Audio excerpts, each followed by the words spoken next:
Once a DJ is brought to you with the support of Vinyl Underground Record Store. Since 1993, VU's been shipping new and used underground house, techno, disco, hip-hop, soul and more worldwide from Northampton in the UK. They're your go-to store for upfront releases, repressed classics and deep digging for undiscovered gems, and they're a great crew to deal with who really care about the music and their customers. To show their support to the Once a DJ community, they're giving you 10% off your next order. Just head to vinylunderground.co.uk and use the code ONCEADJ10 at checkout, and you'll also get free UK delivery on all orders over £100. That's ONCEADJ10 at vinylunderground.co.uk.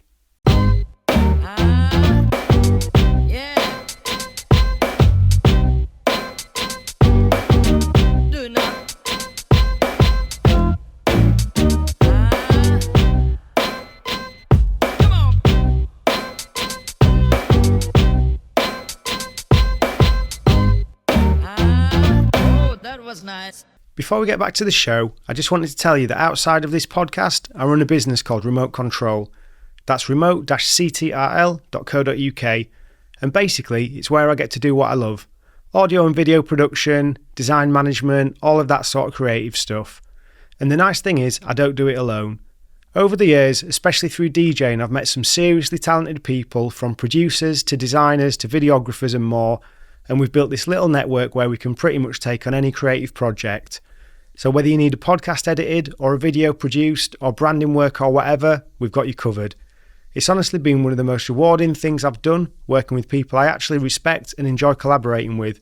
So if you've got a project in mind or you're just curious about what we do, head to remote-ctrl.co.uk and let's chat. No pressure, just good creative work. That was nice. Just before we get into this week's show, I just wanted to say big thanks to everyone who's listened, commented, shared, subscribed, done all of that sort of good stuff for the show this year. I've really enjoyed doing it, and we had some wicked guests on, so yeah, hope it's been enjoyed. We're going to be back in early January, kicking off. Got a load of episodes recorded, so there's going to be plenty to go at. And going to do a few projects, going to put together a little kind of like beat tape compilation project thing that I'll shout up about in the new year. Going to be doing a live podcast recording up here in Derby if anyone's interested, on I think it's the 30th of January, the kind of last Friday of the month. So that'll be a lot of good fun, and hopefully we'll get a bit more community stuff going, because that's something I'd really like to do in 2026. So hope people have a good break, have a good New Year and Christmas, get a bit of a wind down if they can. And speak to you all in the new year. In the meantime, enjoy this week's episode. This has been well over a year in the making, so really happy to get it recorded and to get it out. Some super interesting stuff in there about curating mixtapes and like some real deep dive on J.Period's process. So I really, really hope you enjoy this one. And let's get to it. Welcome back to Once a DJ, anyone. If you've not liked, subscribed or shared, what you're doing, we need these numbers to help keep building the show.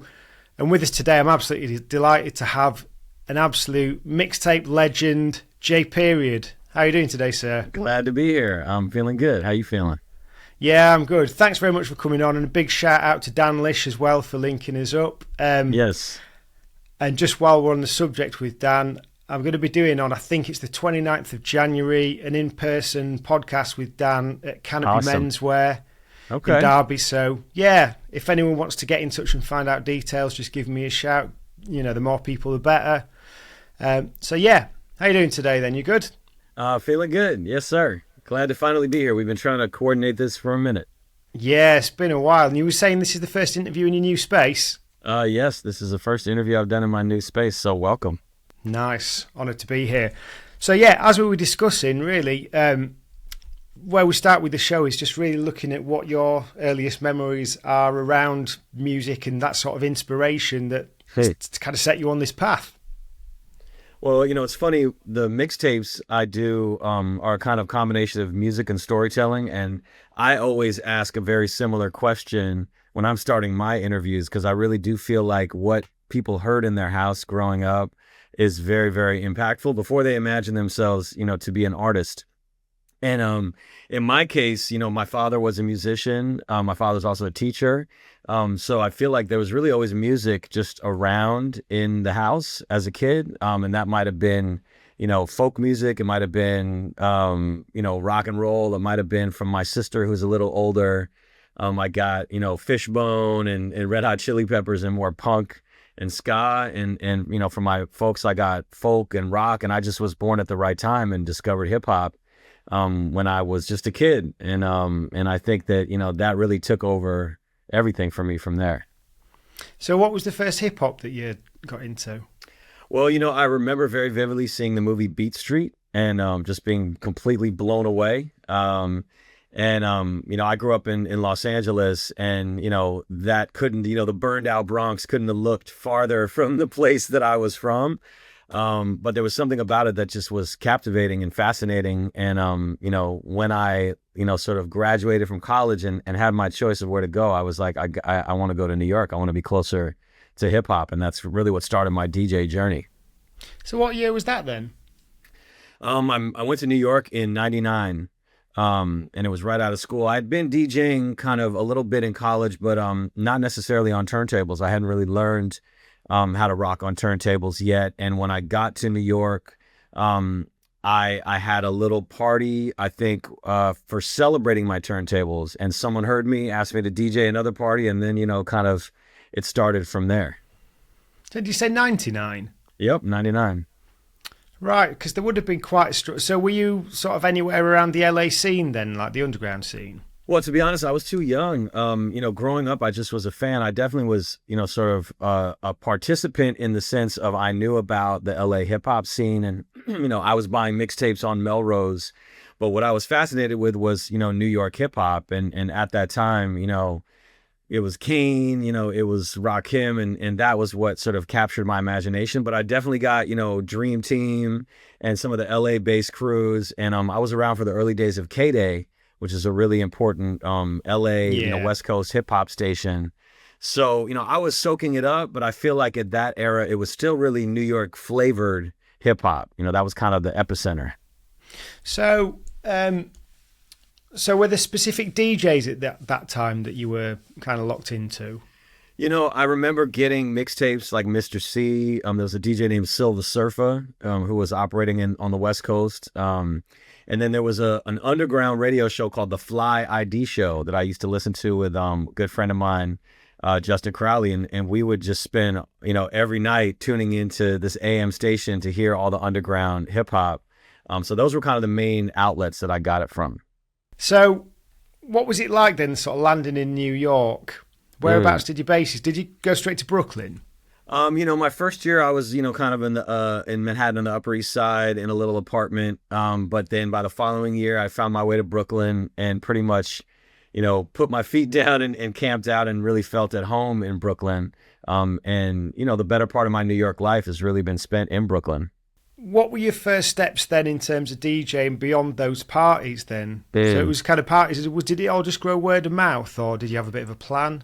Well, I have kind of a little bit of a detour. But when I was my junior year of college, my sophomore year, I was DJing parties, but with CDs, like with CDJs, and just sort of selecting, in the Jamaican sense, and didn't know how to use turntables. My roommate, my sophomore year, had turntables. I would sneak in and teach myself a little bit. And it wasn't even necessarily a dream. It just was like, I want to know how this works. And so from those parties, I think I built up at least a confidence of what to play and how to move a crowd and so forth. But it wasn't really until I got to New York. And when I was my sophomore year in school, I was overseas, and I had connected with Rocksteady crew and met DJ Scribble. So when I moved to New York, I literally went to the Rocksteady anniversary and tried to track down DJ Scribble.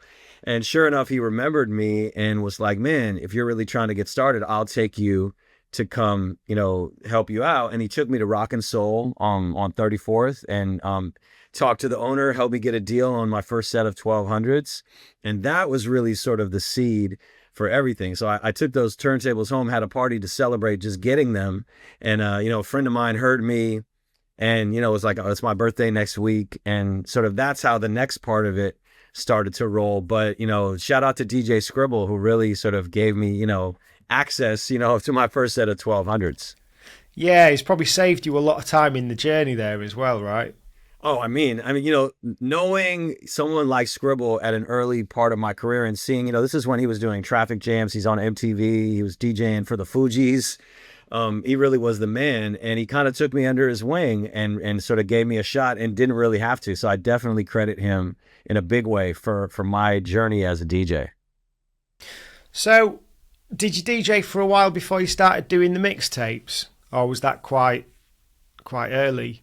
I mean, to be honest, I started out just playing clubs, and the mixtapes were more just something I had done as a kid. I used to make pause tapes of all my favorite records, really just to put my favorite songs together. And when I started DJing, I had a day job at a design company. And so what I decided I really wanted to do was to start making little mixtapes just for myself. And so the early mixtapes were my demo to get club gigs. It was just me rocking a party, and I would give that out to club owners and people that I met. And then, after that, I started getting ideas of, I want to do a themed mix. I want to do an all New York hip hop mix. So I made a mixtape called Beats from New York and literally printed, after work on the fiery printer at the design company and, printing the sticker labels and doing it all like that. It was more just like, I don't know, like a project, it wasn't necessarily a strategy. And so what happened was, I made a couple of these mixtapes for myself. And then again, as a kind of attempt to be closer, I took it to Fat Beats. I took it to the DJ Honda store, and I put them on consignment in those stores. And what happened, but some people started to come and they play them in the store and be like, oh, what's that? And then the mixtapes start to sell. So now I'm like, okay, this is interesting. And I start, making different themes, but this is long before, what I get known for in those mixtapes.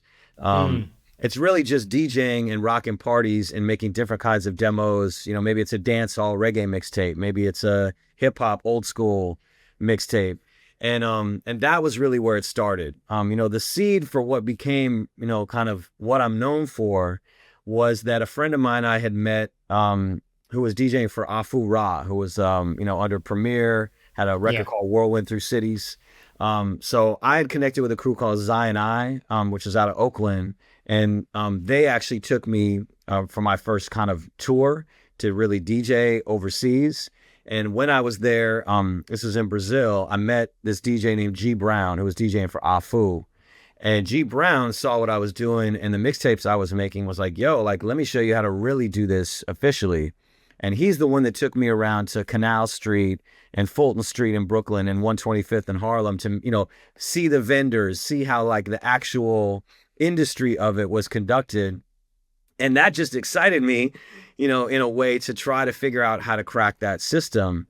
And so, the turning point was that G Brown had, I think he'd been invited to a listening session for Nas' Godson, that album in 2002. Nice. And he couldn't go, and he basically said I could go in his place. And there was a bunch of college radio DJs, and they were interviewing Nas. This is right after, Ether, basically. So Nas is really kind of feeling himself, and he just starts telling stories. And I had my mini disc recorder on the table, and I'm listening to him tell these stories. And I just was like, what would be amazing is to take that and mix it with the music and make like almost like a storybook about Nas. And so I go up to him at the end of this and I say, yo, I have this idea for a best of Nas. Can I get a drop? And, which is like a cosign, this is Nas with J.Period. This is the best of Nas. And I take that little drop home and I make, this mixtape that was just my homage to Nas. And, a couple people had, friends of mine at the time had grown up with Nas, had little basement demo tapes, just, coincidence, and me feeling like, okay, I'm supposed to do this. And so I make this mixtape and I put it in the stores, and within a few months, I open up the source and the tail of the tape is my Nas mixtape. And so this is where, stuff starts to really kind of take off. And, I get asked to do another one of these for Big Daddy Kane. And can I just ask on the Nas one? Yes. Was there any kind of thoughts of, this is my big opportunity to do something to step it up a level? Did it have like a pressure involved? I mean, the secret, honestly, and I don't know, it seems a little bit simplistic, but to be honest, I just love this. Like I was never thinking about that. I just wanted to be a part of it. Like I really just wanted to be in the room and get to see it, in person after growing up far away. And it was kind of off in the clouds. So for me, the opportunity to just be in the mix was, man, it was like a dream come true. And so, no, I definitely wasn't thinking about anything like that. I'm a competitor. I'm always trying to challenge myself to do better and better in general. And I think that once I saw the door open up a little bit of what this could be, like, yeah, absolutely. I was pushing and trying to see what we could turn it into. And, I don't think it was driven by a strategy or an ambition. It was more just like, what do we have to do to make this work? and that, I think that was the pressure, but that's the kind of a pressure I apply to myself with everything I do. It's just like, how do we do this the best as possible? And I think, that impulse has really served me well, because there's a lot of people who are approaching it as a strategy, as like, how do I blow up, how do I do this or that, and watch them all fall by the wayside, and I'm still here. And that's because like I'm happy to be here, and it never wears off. Like the magic of this doesn't really wear off for me. And I think that going back to those early days, it was the same thing. It was just like, how do we do this in the illest way possible? And that led me to Canal.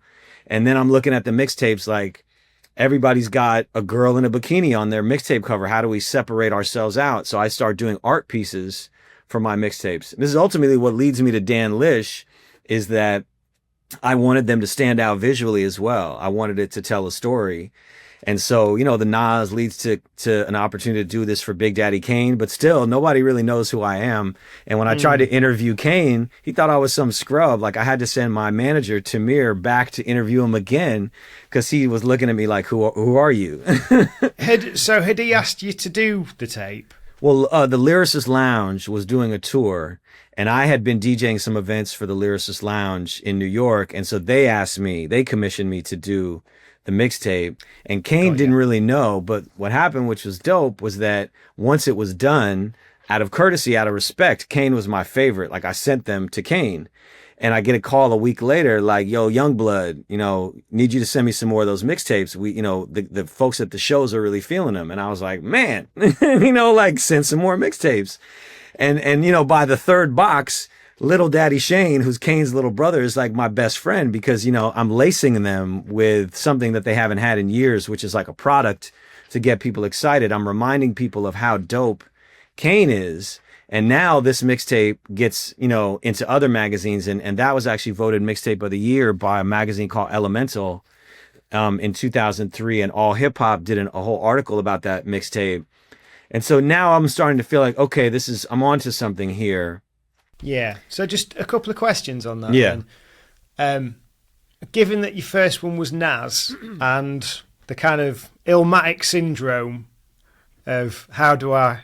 Oh, the sophomore... Yeah. Was there any of that? I mean, what's funny about it is, I would say a little bit, yes, there's like always the sophomore jinx is definitely a thing and people know about it. So I do think I had it in my mind, but I also... I'm always trying to outdo myself. So I think that what I discovered on the Nas mixtape, in that you could combine these stories in the music, but it had to be a certain balance, because people weren't used to hearing that on a mixtape. By the time I get to the Kane and there's a little bit more knowledge of what I'm doing, I feel like, okay, I can push the envelope a little bit more and be a little more thorough with the interview. So I think that was really the way it started to evolve, was like, I love music. I love storytelling. How can we find the best way to mesh these things together? And, the Kane one was an evolution from that. The Lauryn Hill one, which I'm rocking the shirt right now. That is really the one where it grew to its fullest expression. And again, because I love Lauryn Hill. So like, if I was going to do this for Lauryn Hill, for Kane, man, it had to be done right. It wasn't even about what other people are going to think of me. It's like, what are they going to think of me? What is Kane going to think of me? What is Lauryn Hill going to think of me? Was it nice with Kane, or was there anything in it, given that he used to be a DJ?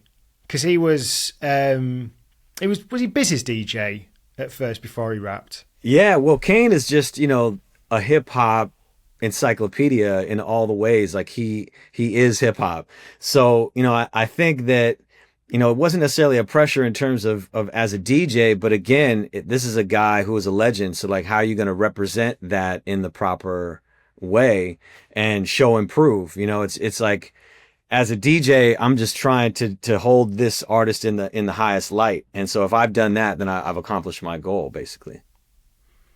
So then with the Lauryn Hill one, was that another one where it was commissioned by a third party, or was that direct? No, that was me. That was, I mean, I don't know that the Kane even, you could say, was a full and proper commission. I was commissioned to do it, but it was sort of for the opportunity at that time.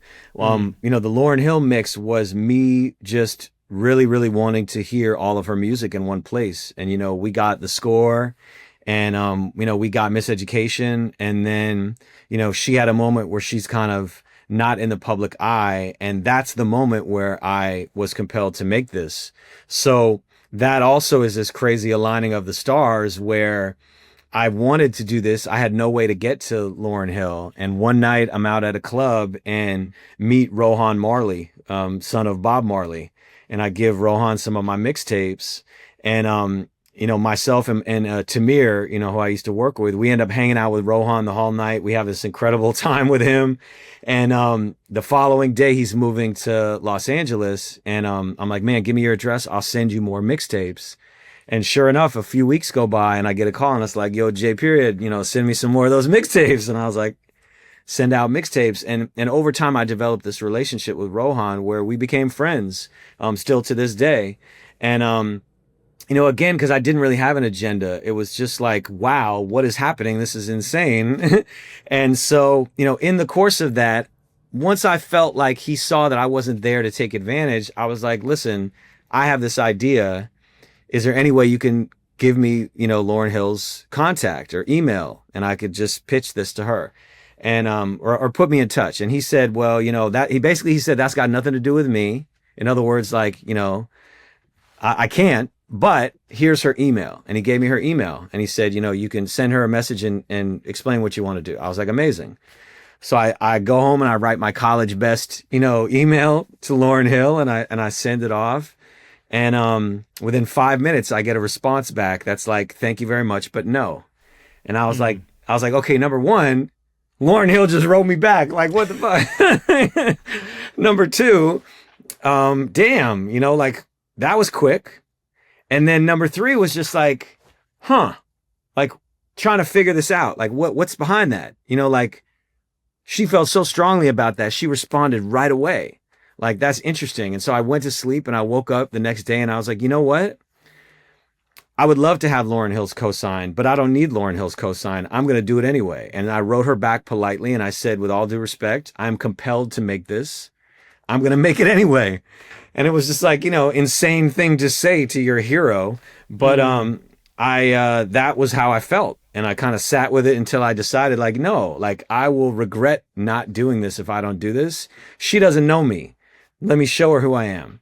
And so I made this mixtape on my own. And what was crazy about it is that another aligning of the stars moment happens to where I'm sending off, this is pre-internet, pre-YouTube. I'm sending off for like VHS tapes of interviews so that I can get a little bit of what I got from Nas or from Kane, but I don't have any way to get to her. And then one night they announced that she's going to perform at Def Poetry. And I'm already going and I'm friends with all the poets. And I'm like, okay, this is another magical moment. I sent her an email like, hey, I'm going to this thing tonight. I would love to get that drop from you. And again, like super ballsy move, send it off, go to the thing. And sure enough, in walks Lauryn Hill. And in another one of these magical moments, there's a guy filming her and the guy filming her kind of moves his camera and he's like, Joel, and which is my name. And I look at him and I know this guy.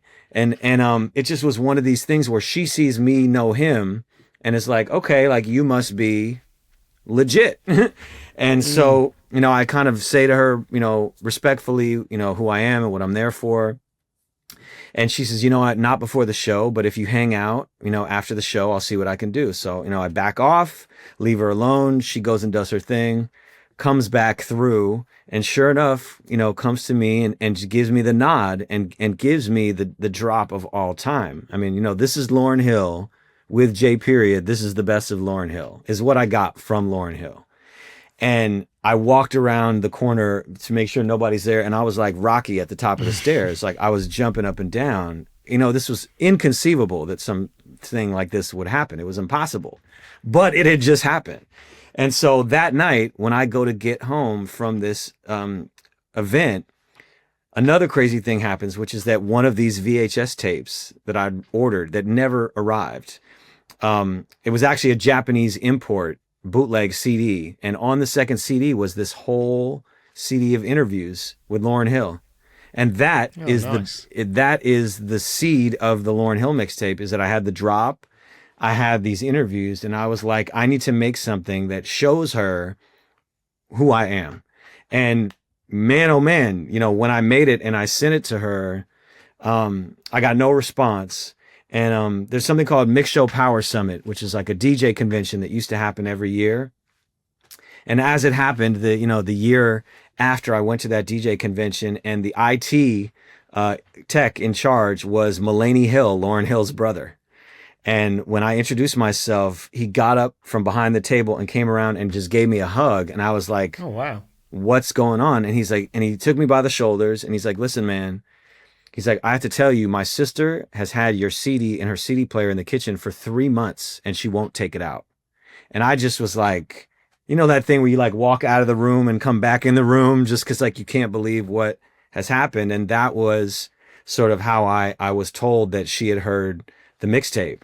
And again, it's like, I'm pouring all this love into these things and I just want these people to feel seen. You know what I mean? Like there's so many versions of Lauryn Hill out in the world that people, you know, assume about who she is. And mind you, most of them are completely wrong. And I can say that now that I know her, and they're all just the thing that happens when a person is too famous and you can't access them and you assume and so forth. But what happened from this mixtape was that I really got to connect with her. And so that then leads to a real relationship where by the following year, I'm being asked to go on tour as her DJ. And, you know, it's just sort of this thing that I can't really explain, can't really predict, but I'm watching all this love that I pour into this thing get fed back to me in these amazing ways.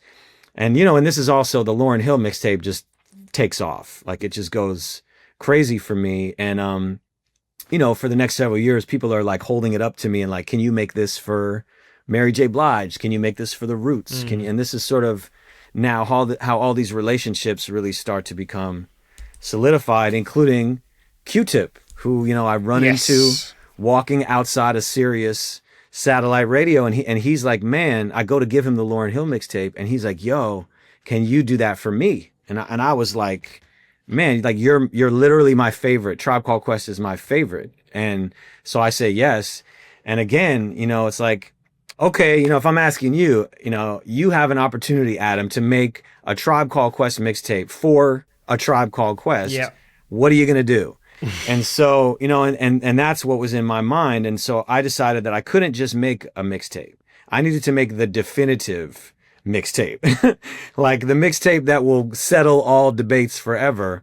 And so I start reaching out to all these artists that I've met, you know, De La Soul. I don't really know him, but I'm like, yo, I'm doing this thing for Q-Tip. And literally everyone who hears the words for Q-Tip is like, yes, I'll do it. And so I send out 15 asks and I get 15 yeses. And that is the sort of beginning of the Q-Tip mixtape as well. Yeah, I mean, that was my entry point with you, as the Q-Tip tape. And it was like, it really sets the bar, you know, for what an artist mix is, you know. On the subject of the shout-outs, like you said with the Lauryn Hill one, the only time I've kind of gone to a gig and got an artist shout-out was Percy P was playing up near us, and my friend, who's a lot more confident than me, kind of just ushered him into the toilets, was like, yeah, can we get a shout-out? And it was, you know, obviously the sound quality is terrible, and it's... right. I don't think he's enjoying it, you know. Did you used to go around? Were you quite vigilant with getting shout-outs from the offset? Yes. Oh, my God. I mean, the other thing is the thing I referred to a second ago, Mix Show Power Summit. This is something that was sponsored by the record labels, and a company called RPM used to literally fly the DJs to Puerto Rico or the Bahamas or Dominican Republic, and then you'd have a captive audience. with all the artists, because the record labels would send all their artists down basically to interact with the DJs who, would control what gets played on the radio. And so that was where I was like, my recorder to everybody. And I've seen some funny things. I've seen certain rappers like really not want to give a drop. And like I saw a rapper knock a DJ out once for asking too many times. I won't say who the rapper was. But when I went to ask him, I asked in a very polite way, but I asked. And I think that I just have always been fearless in that way of like, ask permission, ask forgiveness, not permission. Yeah, yeah.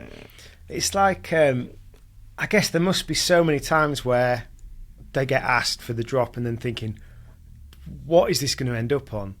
Well, I think it's all timing. I think with DJs, you know what it's going to end up on. It's going to end up on a radio show or a mixtape. But is it going to be a good one? Well, that's where you got to kind of, some of these DJs you might know. The first year I'm out there, people aren't really giving me the time of day. By the time I did the Nas and the Kane, it's like, oh shit, J.Period. Oh yeah. And that's how, like you got to kind of work that. But it's really all about respect. It's about like earning their respect. It's about showing them respect. And it's about, conveying to them in that little moment you have with them that you're going to help them out. Like you love them, what do they want more than a DJ out there in the world singing their praises? Like that's everything to an artist. So, that's kind of how I would work that. But again, don't underestimate the power of being happy to be there, because you're never going to roll up on someone and be disrespectful if you're happy to be there. Like you're never going to be a dick to someone if you're happy to be there. You're like, oh my God, this is amazing. That's gratitude. You know what I mean? That's humility. Like those things are essential because everybody has an ego in this. So like, you know what I'm saying? Like you're not going to out ego people. Just go in there and try and get what you need and, like whatever, make your impression. And that's kind of how I roll. Yeah. And something I was thinking about as well before when you said about Lauryn coming back to you quickly, it's always nicer to receive a no than receive nothing, isn't it? Like I've had quite a few where people are like, yeah, it's not for me. And it's so annoying because you just think like this person's got such an amazing story. You just really want to get into it. But like, they've got their reasons and stuff and there's a myriad of them. But, well, you're not going to get everything from everyone, but I think you got to feel that out also. Some people, Q-Tip, even with him asking me to do it, when I went to do the interview, he gave me 15 minutes. He's like, you got 15 minutes. Now what happens is I asked the right questions in those 15 minutes. That 15 minutes turns into 30, 45, an hour. And we ended up with Q-Tip for 2.5 hours because I'm asking him the right questions. And, like Kapelka, nobody knew what Kapelka is. Like, I found out what Kapelka is in that interview. What nothing Kapelka makes you vomit from Tribe. That's gefilte fish. Like, right. That's Q-Tip trying to say gefilte fish. Like, who would have ever known? It's like these things are ridiculous. Or the story of Jade, Don't Walk Away, and how that bass line becomes a ward tour. And those are things. Yeah, these are things that were revelations that came out of the mixtape. Like I saw an article somebody wrote about that fact. That fact was revealed on the mixtape, and it was done by taking the Jade record and the Weldon Irvin and the Tribe and laying them together in a way that makes you go, "Oh fuck!" Like I can hear it. Like I can hear how it came together. And yeah, I mean that was the thing too. I think on that point as well, when I was listening to it again the other day, the way that you do that bit, so for anyone who's not aware, it's explaining the kind of sample source and the inspiration and all these sorts of things. And but the way it is on that mixtape, it really kind of sucks you into concentrating on it and analysing it and stuff. It's, in a way that I don't think a lot of things in mixes would generally pull you like that, Yeah, and that one, I think, as much as the Lauryn Hill is sort of the most fully formed version of my mixtape series, the Q-Tip one, I don't think I could ever replicate or attempt again. It was just like this crazy force of energy. And then me just feeling like I have to do this right. Like, everything about it. Like I had a sound engineer for, Alex Moulton, shout out Alex, who was an electronic music DJ and engineer. But I was like, I need this to sound right to anybody. It's got to sound super official. and man, like those records have really stood the test of time. So, I'm really, really proud of that one. Was there, prior to your doing these sorts of mixes, was there anyone else doing anything remotely similar that inspired you, or you kind of got takeaways from? I mean, to be honest, I never heard any mixtape that attempted to tell stories. It really was an idea that I had because I loved stories, and I wanted to know what it would sound like. And I think that this is an artistic form that is really a labor of love, like to kind of work through the details of all of this and figure out the way to make it accessible for people is like a many, many years process that, again, is just driven by a desire to make it, into something really unique and unlike anything else. I think, like I don't listen to other DJs mixtapes. I have my favorite DJs and, Jazzy Jeff, and there are DJs whose mixes I really like. I got a small subset of people's, but they're nothing like what I would do. I love what Neil Armstrong used to do with the samples, like before anybody else was doing that stuff. Or, I don't know, like I don't really listen to other mixtape DJs in that way. I'm just trying to make an album. Like what I was trying to make was De La Soul is Dead. You know what I mean? Like I'm trying to make something that is so much a thing that it feels like an album. I think that's really what it was. Is I wasn't trying to make mixtapes. I was trying to make albums and or audio movies, documentaries, which is how we describe those pieces sometimes, because that's kind of what they are. And I think that in a lot of ways, everything that I've done since then in every form is all really derived from that. It's just this desire to figure out a way to make the music come to life with the stories and make the stories come to life, with the music, and just how that connection is really a magical thing if it's finessed, in the right way, like a award tour, sketch, or, any number of those moments that are on those tapes. Because it was that for me. And when I'm making it and I'm discovering this, I have the excitement of a kid listening. You know what I mean? Like, as if I'm on the other end of it. So, what did you study at college? I studied multicultural psychology. I had what's called an individually designed major. It was multicultural psychology and religious studies and Jewish studies, because I'm Jewish. And so, I think in the beginning, it was looking at, kind of different cultures and connections and overlaps. And at Stanford, they had this program where you could kind of propose a major. And what I was interested in was the intersections of all these different things, not unlike as a DJ. And my major was really about how all these things intersect, how cultures intersect, the psychology of how we compose our identity, and sort of, everything from like sort of mixed identity. And this is in, I did this in 95, this is ahead of any of those study programs anywhere. And it just was something I was interested in. I saw kind of the world going in that direction. So, that was kind of the academic side of it, but I do feel like all the things I studied are really much present in the work that I do still to this day.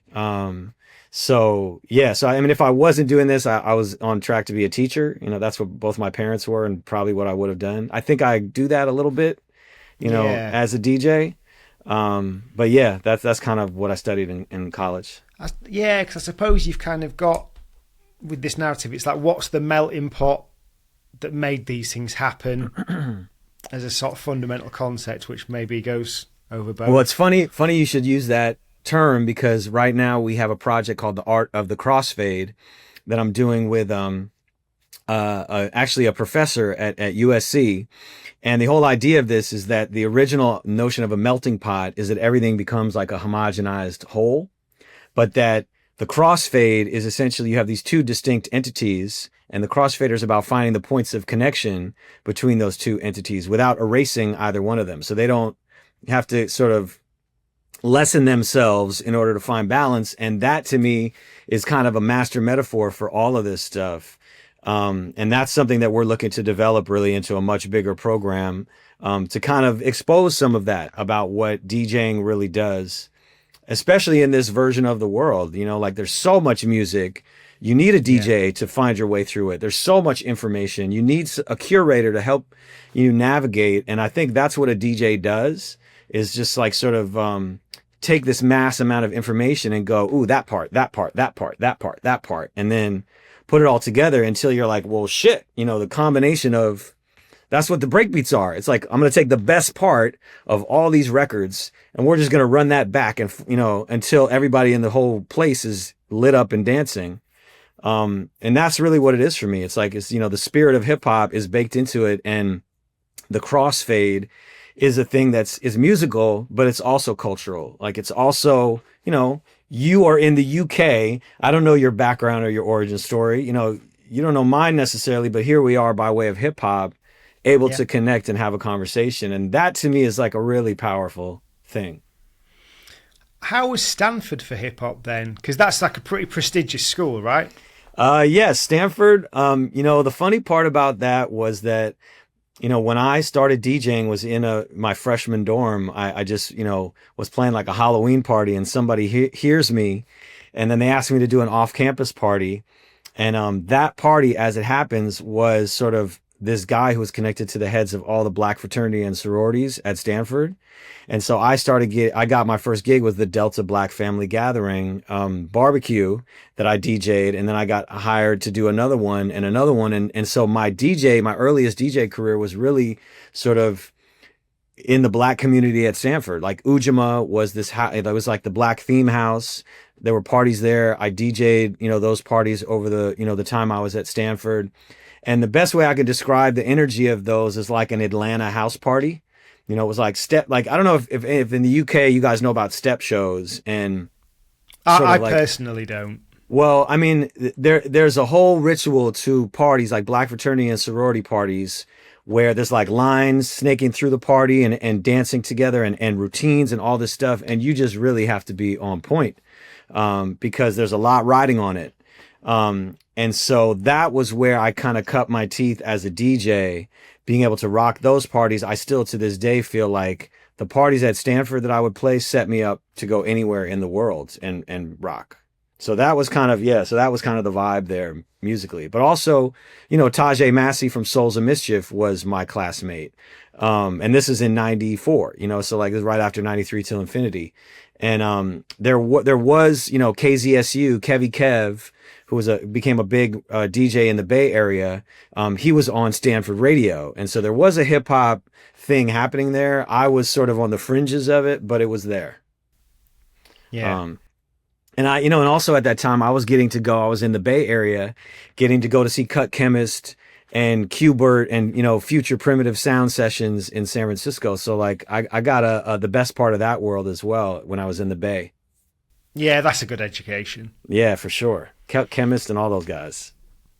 So when you were making mixes, because like narrative arc and this sort of thing's key, right?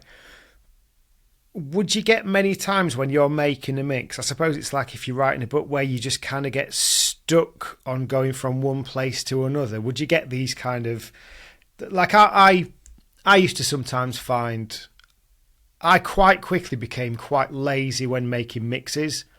I remember doing my first couple of mixes and taking like weeks over them and, really going to town on it. And I would like to get back to that because it's really satisfying. But then you'll sometimes have these days you've just got like records all over your room and you're just trying to find what goes next. Do you get that sort of thing much when you're making these artist tapes? Man, to be honest, the process is so involved when I make those. It's sort of like making a movie or writing a book. I start by just doing a ton of research. So I'm watching hours and hours and hours of documentary footage, interviews. The interviews start to draw connections. When you hear a person speak in their own words, you start to go, oh, that's the thing they refer to over here as well. So that must be a theme. And you just start trying to do a little bit of that. And then there may be stories that come up in the interview that you're like, ooh, like, set that aside. We got to include that. And then I think from there, it's like, if you could see my desk when I'm doing one of these, it's like 100, 1,000 little scraps of paper and Post-its. And I'm like, Yeah. it's like the movie A Beautiful Mind. You know, it's just like, it's a whole thing. And then I start literally just arranging, and I got outlines, and it's telling a story. And you know, parallel to that obviously is like the music, the energy has to work to tell the story in the right way. So, you know, if you go to a movie, there's like the big exciting opening scene. There's like, usually it comes down from there to some kind of explanatory sort of moment before it starts to ramp up again. You know, this is all just like the arc of stories. And if you're paying attention to those kinds of things and trying to recreate those kinds of things, you know, and you know, intrinsically, you know how this thing's supposed to flow. And so some of it is just that. It's like, okay, we got to start with a bang. What's going to go first? And then when we dip down, okay, what story are we telling? What's the one story that sort of hints at all the other stories? And I think that's really how I structured these, is as if it was a narrative. And then, you know, obviously that doesn't work in a vacuum, because it's not just words, it's music. So that's where the DJ part of like, okay, trying out records, or like, I'm going to have this blend into that, and then maybe I can use that as a bridge to get to that. And then, you know, that's just all the stuff that we start doing, to make those connections. But, you know, that's a month minimum. That's like when I'm under the gun and I was given a lot of money, I've done that in, you know, 2 weeks. If I really had to go insane crazy, like the James Brown mixtape, which is probably one of my most elaborate and one of my favorites, I did that in about 10 days, because like, it was like the movie's coming out, the mix needs to be done. And man, oh man, I just went up all night, every night, mayhem, you know, kind of thing. But again, like that's just driven by like, man, this is James Brown. Like, this is the Godfather. Like, you fuck this up, you might as well quit. And so, you know, that really is what drives me, with the mixtapes, is like, however we can make it, you know what I mean? Like, official. Yeah. I've started reading this book recently on film editing. It's by this guy, Walter Murch. He did, I think it's Walter Murch. He did like Apocalypse Now and Godfather 2. And it's interesting thinking about film editing and trying to draw parallels with music, with DJing and stuff. Because when you were saying about all the post-it notes, you see the photos of when they're there with just like the one clip from the dailies that represents every single version of every single shot and stuff. And like having to select from those and just identify the exact cut points, but also thinking about, when I was saying about like where your concentration went, thinking about things with the edit, about like where your focus is and stuff like that as you change scenes. What's interesting in trying to compare that, I guess, to what you're doing and how you do it, is you're the writer, the editor, and the director all at the same time with it. Do you ever get people to listen and kind of get their feedback in the process, when if you're ever unsure of anything, or is it purely you? I mean, I definitely have people that I played things for, and have in the past.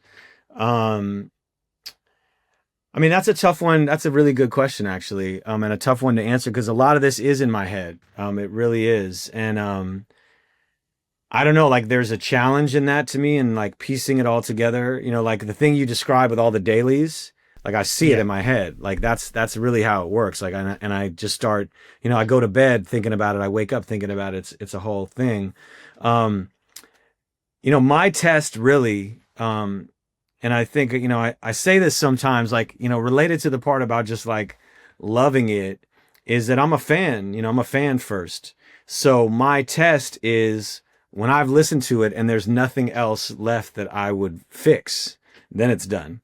You know, until then, it's repetition, listening over and over and over again. And like, do we really need that verse? Like, man, you know, I think this could move better there. And those things are just kind of gut DJ instincts. So there's definitely, you know, people that I'll play stuff for, my manager, you know, Ashley, my wife, and just get their reaction. But it's more just like the tone of their reaction. Like, am I going in the right direction? You know, like, I don't feel like everyone else can follow all the places that I'm going in my mind until it's like laid out. But yeah. And then, you know, there's artists that I really, really respect, when I was making my album, Pharaoh Monch was like almost every other day we were having a huge conversation about art, about music, about hip hop, about, how the way the world is changing and people receiving music, so many different things like that. So I think in that way, I definitely run these ideas by a lot of people strategically and also just like vibe wise to make sure that it feels right to people. Yeah, yeah. I recorded a mix the other week. I just thought I'd start putting some on YouTube, just like live mixes. And I played this one song, and it's just wrong. Still annoys me. I'm like, that shouldn't have been on there. What are you doing? If you got anything like that where you're like, I just wish I'd done that a bit differently, or can you like let it go? Oh man, that's a tough one. I saw Joey Badass interviewed recently where he was talking about making records as like being a painter, where like you always look at it and there's something that you would change. I will say that, with some of these, because of this sort of brutal process I had put myself through of the repetition of it, that when I actually get to the end and I can make it through the whole thing, I also have a part of me that can trust that that's done and just to let it fly. And that's, I think I've had to develop over time. 'Cause yes, 100%, there's things I want to change all the time. There's a few things, something I put out recently that drives me crazy. And now I got to go make a whole other version of it just to get rid of that. And it's literally like a zero point 0.1 decimal thing that no one else would even know about except me. It's just like a feeling of this thing from one into the next. So like, I'm a maniac with those things. Like I'm in here, like literally, like I've had engineers try to tell me like, yo, like you can't hear anything less than 0.5 dB. I'm like, nah, fuck that. You can feel it. Watch. And I'll be in there with my engineer and like, 0.1, 0.2, and he'll be like, fuck, like you're right. Like, I don't know what that is, but it just changes it. So, some of this shit is constantly evolving forever, but certain things like those mixtapes, I just gotta like, step back and be like, this is just, it's your baby. You can't change it, like. Yeah. So. In the early days then, you mentioned having the day job. At what point did you leave that? I mean, when I first moved to New York, I got a job at a website design company. And I was doing, really like basic HTML was the only job I could get. Yeah. And also starting to do some design. So this was like super early days of the internet. And I was like drawing and storyboarding things, for the designers. And then I started to learn design. So, another computer design, like I had an art background. So, that job was like 99 to 2003. The company went from 25 people to 275 people. And then like all those internet companies, and then it just was gone.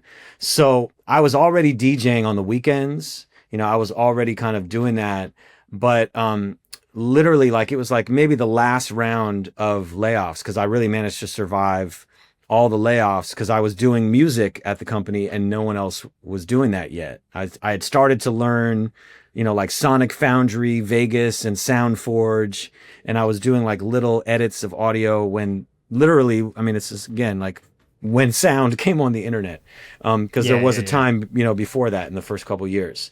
So basically, I was there until the company went out of business. The day I got my pink slip, so to speak, Zion I was crashing in my apartment in New York, on their way to Brazil to play this music festival.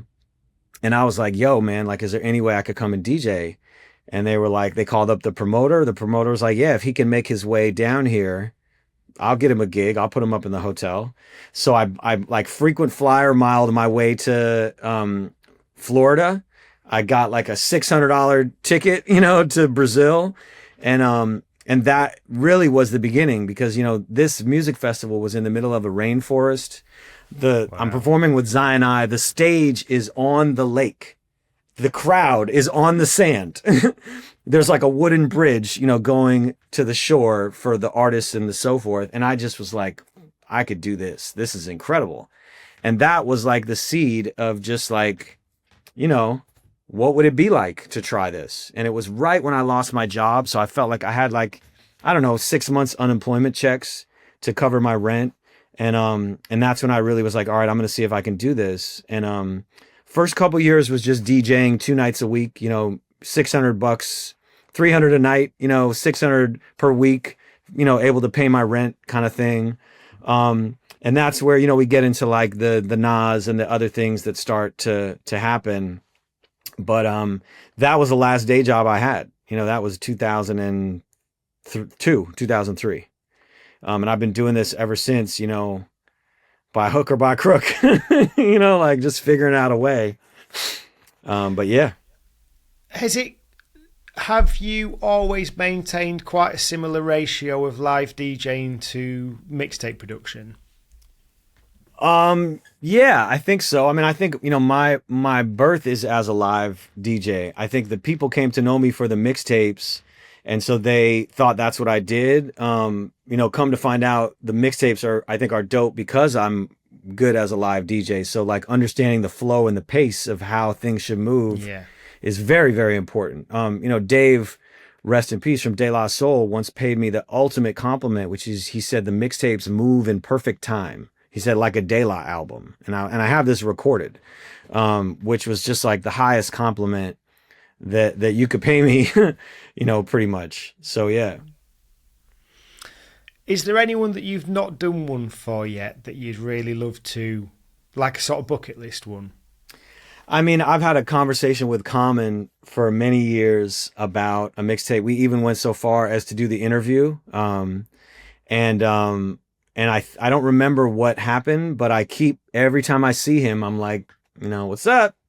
And I think that's one I would really like to do. I mean, I've really done, there were a couple at various times, like Alicia Keys and I talked about doing one at one point. I have this amazing version of her doing Tupac Hail Mary, which is like mind blowing that like that. Jill Scott, at one point, it's funny, Jill Scott wanted to do like a Wu-Tang mixtape where she sang over all Wu-Tang beats. And like her team was like, no, Jill, you're not going to do that. Like, so, cause she's a real head. But, I think what's happened really is that the raising of the bar has been to the live mixtape, has been to what can we do live on stage with my favorite artists, and so that has, by way of, the Roots Picnic and Black Thought, and then, Hip Hop 50, they started giving me some crazy opportunities like Lincoln Center. We did Kane and Rakim. Last year we did KRS and Slick Rick at Lincoln Center. Questlove recruited me to help MD the Hollywood Bowl Class of 95 show that we did this summer, which was like Goody Mob, DJ Quick, E40, Method Man and Redman, Little Kim, Bone Thugs and Harmony, just like a dream. So I think for me, that's the next challenge, is like, okay, how do we do this live on stage? I mean, that's what the live mixtape is I'm going to make the mixtape. I'm just going to do it live in front of you. And we've done that, like we did this at Sony Hall in New York with Rakim and Black Thought and Pharoah Monch, sold out Sony Hall, made a live album. Every year at the Roots Picnic, we've done this, with Mos Def, with Busta Rhymes and Eve, with Method Man and Redman, this past year with Pusha T and 2 Chainz. And again, not necessarily artists that I would make a whole mixtape on, but if you bring them into this cypher, you show that they are real MCs. That's a different kind of energy, which you don't really get out in the world a lot. So to me, like in the mixtape era, the rare thing to do was to capture your attention and hold your attention. This is a different era. Now it's got to be happening in front of you, and it's got to hold your attention because everyone else is in their phone. So it's just like, I give up on that. That's not going to work. We got to do it a different way. So, the in your phone part is I did my album. We did all this content. We're storytelling with puppets, with cartoons, with all this crazy stuff. Get Dave Chappelle, as the narrator. But then on the mixtape side, on the DJ side, it's more like, let's make experiences. Let's make events that show this generation what we got to experience, like to just have your wig blown back and be like, what the fuck just happened? And I think that that's what's needed in this era. So to me, that's what we're really trying to do now. have you kind of, because that's all a really interesting sort of way of looking at it. Have you reached these sorts of conclusions? Has it happened organically, or have you had times where you've been like, we need to do something to change this up, the audience has changed? I mean, I think it's just a lot of trial and error. And just commitment to figuring it out. The algorithm, like figuring out what drives the algorithm. And I feel like I've kind of gotten it to a good place now where I'm starting to understand. And the beauty of this that nobody really bothers to consider is that my training in psychology is oh so essential for figuring these kinds of things out, because ultimately the algorithm is just human behavior turned into a computer program to spit back at you whatever you already like. And so like that's a scary, I talk to Dan about this all the time. That's a scary idea that we've removed it, even like things like AI and so forth. There's an organic quality that is being lessened, as time goes on. And I feel like the parts that give the human element, that reinsert the human element into it is really important. And, understanding, that most people want to just spew their negative thoughts into the internet because it's anonymous and it's a, receptacle for all of that. Okay. What am I not going to do? I'm not going to have anything negative. Because like that's not what we're doing. It's only going to be when you come to my page, you're coming there for the experience, the same experience you get on the stage or listening or any of that. And to me, that's how, I'm trying to approach that. So if you're coming to me through this little portal and it's controlling, like how much you can receive, then what can I give you that's still organic, that's not going to be, modulated or artificial? Again, is anybody thinking like that? I don't know. But to me, that's what that makes me want to do. It's like if I got kids now, they don't have phones, because I understand what the phone is going to do to their brain. I'm already trying to counteract it professionally by what I'm doing. So, there's a lot of those kinds of things that like the world has changed, never mind music or art. The art and the music fit in the world. And so if you can't adapt to the changing of the world, then, either you'll get left behind, your art will not be heard or received, or, you're just going to kind of start to get frustrated. So I think to do this in this era, it's like a full, 360 thing. You really got to, sort of approach everything from the right angle, I guess. I don't know if that makes sense, but. Yeah, I think so. Yeah, it's interesting about the algorithms and things, because I think sometimes the algorithms tell you things about yourself that you'd rather not know. Or, they tell you're something that you don't necessarily think you are, but certainly there's certain things you end up getting kind of put on your feeds that make you think, is that really me? And yeah, probably is. Say like on Facebook, I seem to just scroll it and I consume for the comments. Because I see something, I think, I want to see how quickly this descends into an argument. A lot of stuff now, it's like the right versus the left. Particularly, probably in a lot of places, but certainly... Same here, buddy. Here, yeah. It's like a morbid curiosity, You're just like, how has this happened? I mean, unfortunately, over here, we're on the other side of that. So, like, we're deep in the pit. And I think... there's the algorithm that feeds you what it knows you want, which is one aspect of it. But then there's also the other side of it, which is like, what are the mechanisms functioning? Like, what is the human need behind that is driving that? And how do you fill that? So it's like either the internet to me functions either in like hate speech or aspiration. Those are the only two energies that it can, that can occupy the internet, because either you're giving someone a vision of something that's beyond them that they're going to aspire to, or they're going to respond to that thing like, fuck that motherfucker, because I don't have that. And they do. And that it's either creating jealousy or creating like ambition, but it's creating the wrong kind of ambition in a lot of cases. So, that's all like, man, you could get super far afield with all that stuff. And again, I think the skills of a DJ man, are really, really essential in that world. And how to manipulate the energy of the room, like how to understand, you know, what is happening and take it to another place. And I don't know, increasingly I feel like that's what music is accomplishing for people. It's like it's like a escape almost from reality. So, you know, and again, an escape could be fun. It could be like, you know, we're gonna all do drugs and, you know, get fucked up kind of thing. Or it can be like, we're going to give you some truth, you know, which is, I think, how hip hop, you know, functioned in the 80s, you know, like shit is fucked up. Let us tell you what's really happening. And, you know, and people really gravitated towards that.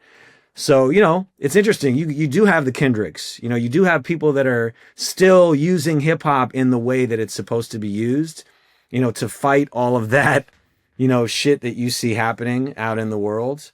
But I also am kind of a starting to evolve into a person that thinks that like the dichotomies that we're given are just bullshit. It's just like, why am I choosing between this and this? This is not the actual things. Like there's, you know, there's a lot of the, and again, right and left.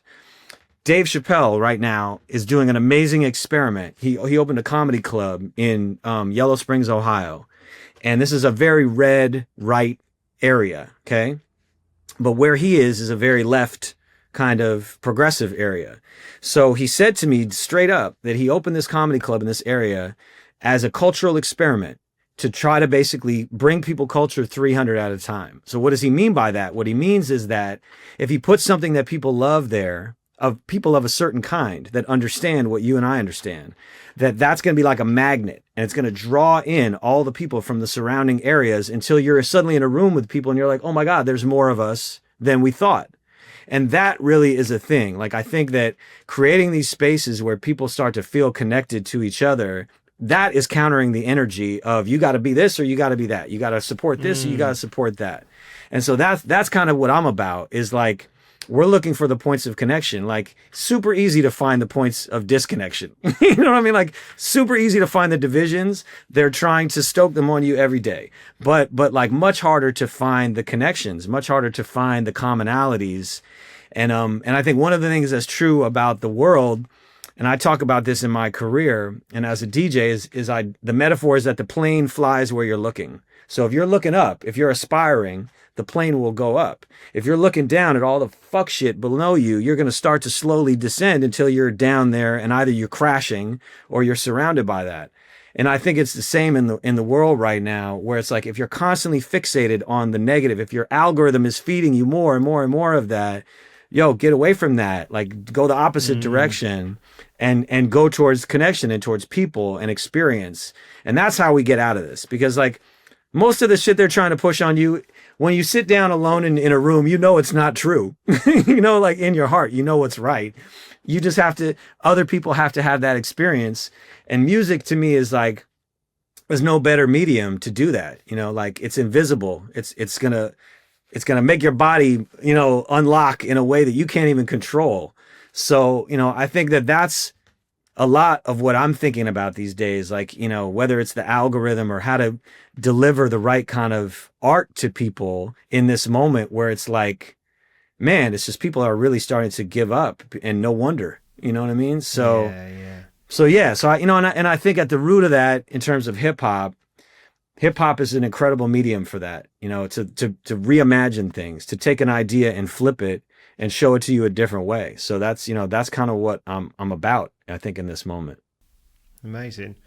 So speaking about connections and probably getting a little bit more obtuse might be the word. I'm just wondering, because you've had this journey where you had to really fight to get the content you wanted at first. And as this trust has come, you've been given more opportunities. Still have to fight. Right. Because what I was going to ask you was, are you in a position now where you get access to multi-tracks? I would say yes, I am in that position. Does that feel good? Well, I was in that position a few years ago, and it did feel good, except for the fact that most of what I made I couldn't actually put out. Oh, Some of it, but the thing that's happened recently is that everyone has access to multi-tracks by way of Serato, and so it started to get very interesting, seeing what people do with that and how they manipulate those things. I am having a lot of fun, not just taking multis. I've done a couple things where I took multis and reimagined them in a different way.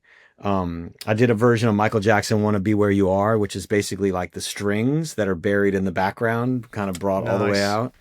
Um, and then, the Serato stems version has allowed me to start doing that live. So I did a thing last year with, it was a tribute to High Tech, the producer, from Cincinnati, with the Cincinnati Symphony Orchestra. And, Oh, wow. and a guy named Derek Hodge, who's a bass player for Robert Glasper and also a conductor.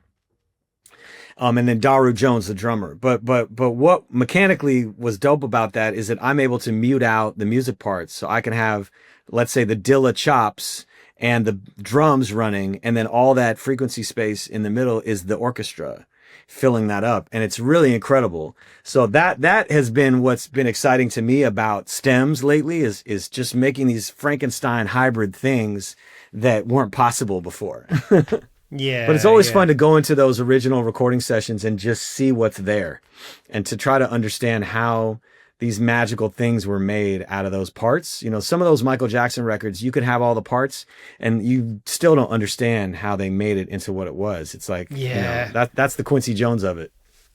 Well, I did a little thing ages ago where I just pulled out just the one note guitar line from "I Want You Back," Mm-hmm. and then just like when I pulled that out, you kind of realise how almost like the arrangement's just ridiculous because the whole track dances around that note. Yeah. It's I love some of another these song world. exploder things where they start, taking the samples and showing you how they, Yeah, like what obviously I'm inclined to do on the mixtapes, but there's a cool thing visually you can do in the internet where you're sort of taking the waveforms and you're stretching them and showing how this and this and this. So I love those things. Those are pretty cool. yeah, yeah. Just going back then, because we've talked about people you'd like to have worked with and didn't. Have you had anyone that's approached you where it's just kind of not felt right? Um, I mean, there have been a few situations where something was in the process of happening and didn't. I've had, I mean, not necessarily in that way. I've had a couple folks that I started to do things with, and it felt a little weird, and it just kind of dissipated. I had one rapper steal all of the tracks for a mixtape and make their own mixtape, which was pretty fucked up. Yeah. And then it turned out their manager had done that and not them, and I ended up sort of settling it with them later. But yeah, I mean, there's definitely some things like that. I've had things where I got a handshake deal for a certain amount of money for a mixtape, and then that artist goes behind my back to someone else to have them to Cornerstone to have me do it for free, and just like nah, whatever. But a lot of that stuff is like a manager trying to like angle on something. It's rarely the artist themselves that's doing that. If they are, you kind of don't want to mess with that person anyway. So there's always some of that going on. But I don't know. I try to be around people that are giving off good energy, and the people that are not, you can tell pretty quickly. Yeah, You don't want yeah. to fuck with them. You did the Tony Hawk's music as well, didn't you, for one of the games? Yeah, so that was well, actually, by way of DJ Hero, which is up there. I was in the original DJ Hero, and that developed a relationship with Activision where I got asked. They found out I was a skateboarder as a kid, and they asked me to do the music for that, which was awesome. That's sort of been part of my journey as a producer. Graduating from DJing and making blends and chopping things apart to remix, and then actually making my own stuff. So that's one of the sort of earlier iterations of my original music showing up in something. So that was pretty fun. But Amazing. that was the only skateboarding video game I did. Have you done much more in that space then? I mean, I did some things with Activision. Like I said, DJ Hero. I was brought back to do some other stuff for DJ Hero later. But in the video game space, I haven't done stuff in a minute. We might actually be working on something now with Activision, but we'll see.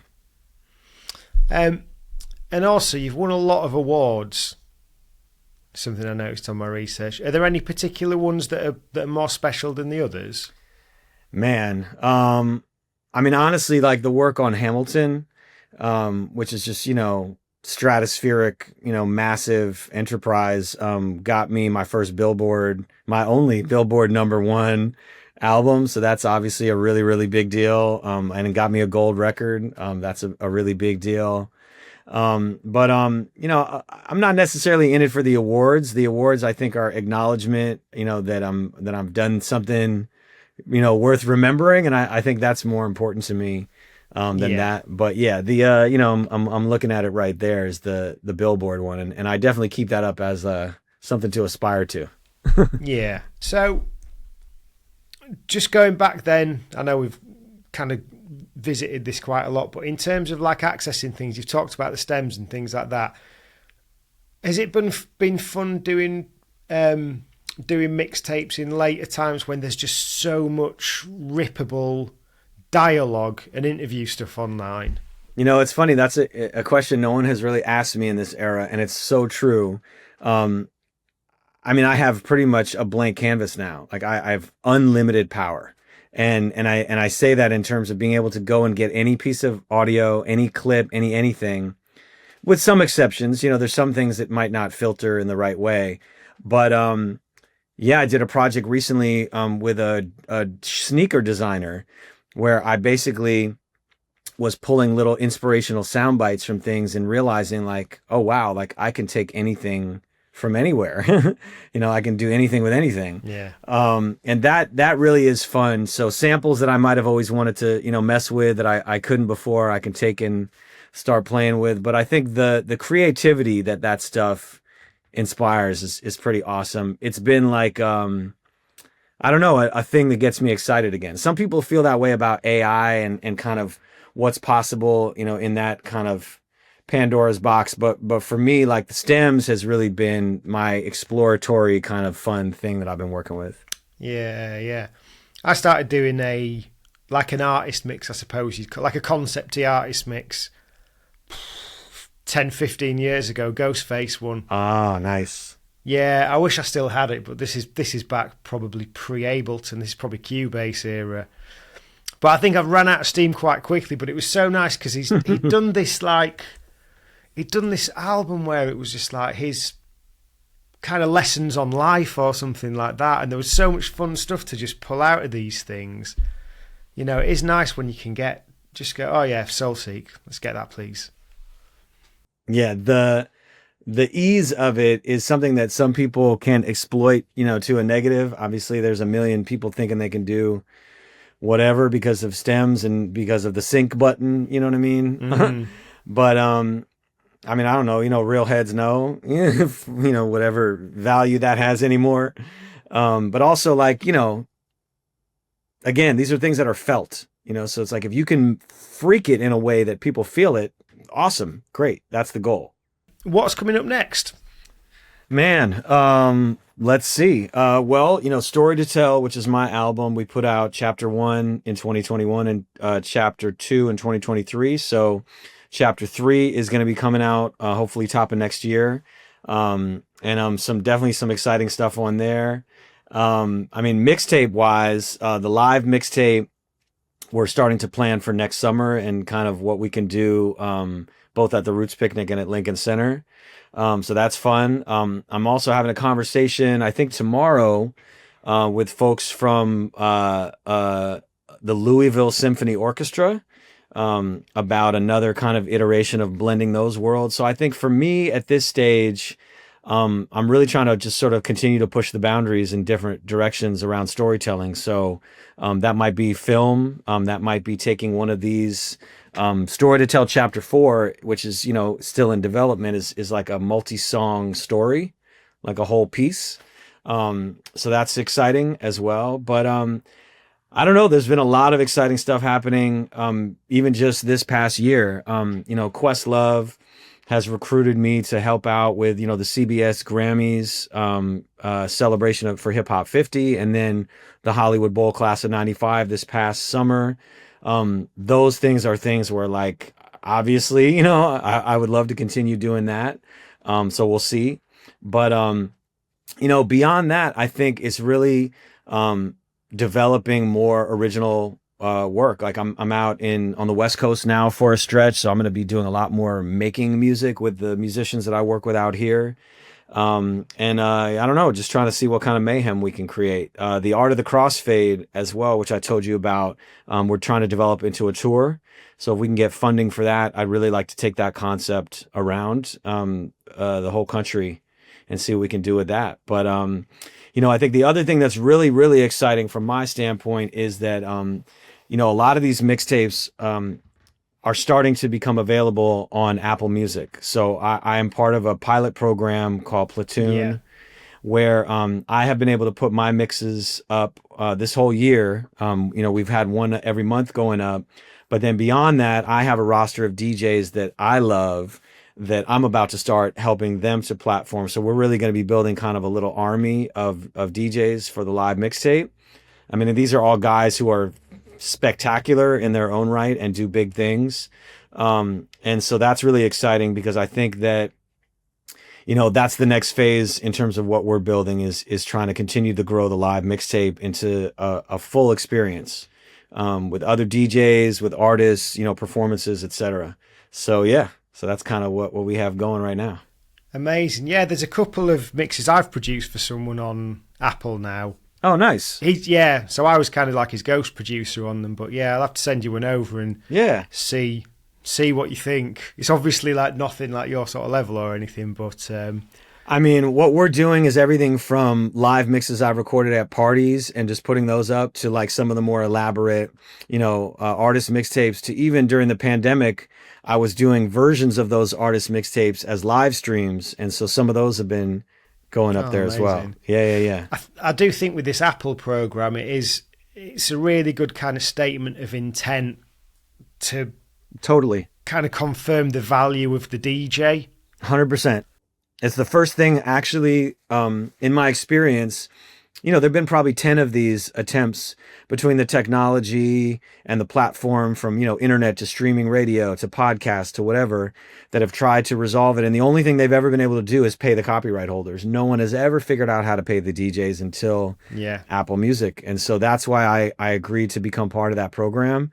And ultimately, I think that because it's Apple, it's a legit, like real outlet that isn't going to be, like most of the other ones disappeared after a couple of years because they couldn't sustain the math. This one has been built to last, I feel like. So I'm excited, like we're going to be feeding stuff into that system all year long. Yeah. Do you always feel in control? And just to give context around that, I mean, sometimes I feel like I take a bit too much stuff on because I'm just excited by it. Whereas if I was a bit more responsible, I'd go, no, that's a bit too much. You kind of, there's other bits of life where you kind of could be spending that time elsewhere. But ideas are exciting. And I say this because your output is so prolific. Do you ever think, I've just taken on one too many things, or are you always sort of firmly in control? It's a very long way of asking that question. Well, I think the answer to the first part is no, I'm never in control. That's been a reality of this, and me learning that nothing happens in the time that I want it to. It always happens in its own time. Getting frustrated with that is pointless because things happen in the time they're supposed to happen. So I think that's been a really, really big lesson, is like relinquishing that control, but also, and I think that helps with, a thing that I might have believed this was the moment for that. And I put all my energy into it, and then it doesn't amount to anything. And then I'm like, well, shit, was that just a waste of time? Or am I just ahead of time on that? So, part of the trick, if you will, of being prolific is figuring out how to balance your life and your work in a way where they both get your full attention, if that makes sense. Yeah. I got kids, like it's like I got a lot of things vying for my attention now. It's much more difficult now than it was when I could spend a month on a Lauryn Hill mixtape. I'm not gonna lie to you, but at the same time, there's a part of this which is surrender, kind of on a certain level, to just the bigger forces. And I think when you start to feel like you're in control, you're wrong, number one, and you're arrogant, number two. And you'll be soon taught a lesson that you're not in control if you start to feel like that. But I can say that every idea that I have put my time and energy to has come to fruition in some way or another. Or did not. And the lesson, was learned, in it not coming to fruition. But I don't think of it as a matter of control. Like I think the control part is like accepting the parts you can't control and being able to be fluid and flexible and roll with that. I've had my heart broken, a million times doing this. I've run into a million brick walls. I try to teach my kids now a lesson that I never was taught as a kid, which is that failure is an essential part of success. Like I would not have been able to do any of these things unless I tried and failed, 8, 9, 10 times on the road to figuring it out. And that's the part that nobody really talks about or thinks about or, acknowledges is that like, you're going to fail over and over and over and over and over again doing this. The question is like, do you let it get you, and like, do you give up? That's not the surrender that we're talking about. Surrender to the larger forces, not to like the bullshit. And that's where it's just like resilience. My manager, who has managed many artists bigger than me in her time, has said that of all her clients, I'm the most resilient. And I always laugh at that because I'm like, does that mean I could just take a punch better than anybody else? Like, what does that mean? But it means like I don't take no for an answer. Like, that is why I'm where I'm at. Because like, if you tell me no, I'm just going to figure out another way to do it. Like that's a thing. So I think it's more about that. That's the feeling, of it for me, is like how to not let the overwhelming overwhelm me. And I get overwhelmed a lot, trying to manage some of these things is too much for me. And I will, whatever, melt into a puddle on the floor for a period of time until I'm like, no, like I can do this. Like we can do this, and there's a lot of that. Like you would be surprised how much of that is involved in this, output that just looks like it's never ending flow of, awesomeness. But, understand that part of my job is to convey that this is a never ending, like fountain of awesomeness. It doesn't mean those other parts are not there, but it just means that like, almost like what you would teach a kid, like, or like when a kid is learning to walk and they fall down, and like if the parents are like, oh my God, no, oh, you fell, then the kid is like, oh, I'm supposed to cry right now. And that's what they do. But if they fall down and you're like, man, get up, keep going. And then that's what they learn is what you're supposed to do. So it's like, man, those things are real. It's like those things are really, really real in life, that, like what you bring to a thing is what you will get from it. Like the amount of arrogance and ego and expectation you bring will be matched. But if you can go into it and you're grateful and you're humble and you're like, damn, this is a miracle what I'm getting to do right now, then, like that will affect the outcome too. And I've had many people tell me like, yo, I don't know what it is about you. There's just something I like about you. And like in those contexts where that was being said, what they liked was that I'm fucking happy to be there. I have no ulterior motive. You know what I mean? Like there is no bullshit. And when you do this for a living, man, you encounter a lot of bullshit and a lot of fake, because, that's just what it is. Like not everybody is the real deal. And a lot of people are trying to pretend they are the real deal. Great. But if you are trying to do this with integrity, then you're happy to be there every time you show up. And, you're never like, this motherfucker, da da da da. It's more like, oh, you're going to do that? Okay, watch what I'm going to do. Like you're going to play all the records. You're going to give me a list of songs I can't play before my set. Watch. Like all that stuff is to me, you can either receive it as a challenge, or you can just be like, I don't know, I'm not supposed to do this. This is too hard. Man, I have that thought at least once a day. I just don't let it stop me. Like that's the key. So that's amazing. Where can everyone find you online if they don't know already? Man, Instagram, J.Period BK, so J.Period BK. Same on Twitter, same on Facebook. My Instagram is probably the thing I pay most attention to. We are going to start putting a lot of those videos up on YouTube, so you can also find me on YouTube at J.Period BK. Yeah, and if you are ever out here, in the States, come find me. We will be doing some live shows, guaranteed. Great stuff. Right, well, I'll let you get back to your day because, as we've discussed, you're a very busy guy. But yeah, thanks ever so much for your time today. Thanks to Dan for putting this together again for us. So yeah, I'll just wish you the best for everything in the future, and hopefully speak to you at some point soon. All right, cheers. Well, I hope I didn't talk your ear off. No, it's amazing. Thank you. All right, salute.